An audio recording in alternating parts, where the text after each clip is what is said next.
The European Union (EU) closed its airspace to Turkish airline Southwind Airlines because it believed it had connections with Russia.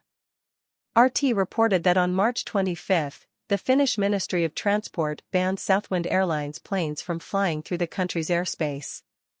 Finland said the decision was because an investigation showed that majority of ownership and control of Turkish Airlines belongs to parties related to Russia. Therefore, according to EU sanctions imposed on Russia, Southwind Airlines is not allowed to operate in the alliance's airspace. On March 28, the EU notified member states that Southwind Airlines was subject to a ban on taking off, flying over, landing, and accessing EU airspace. This measure will take effect immediately. The Association of Russian Tour Operators, ATOR, on March 29 cancelled Southwind Air flights between Antalya, Turkey, and Kaliningrad, Russia. Suspicions related to Southwind Airlines have appeared since the end of last year. German newspaper Bild said at that time that this airline was founded by Russian investors. The airline has hired most of its employees and fleet from Nordwind Airlines, a Russian airline banned by the EU.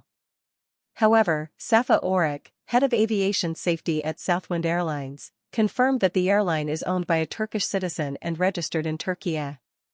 The EU has closed its airspace to Russian airlines under sanctions imposed since Moscow launched a special military operation in Ukraine in 2022. Russia has imposed a similar ban on airlines from other countries. That country.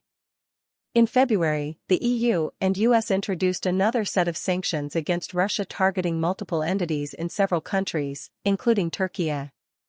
A total of 16 Turkish companies were sanctioned for allegedly facilitating the transport of goods that Moscow could use for both military and civilian purposes.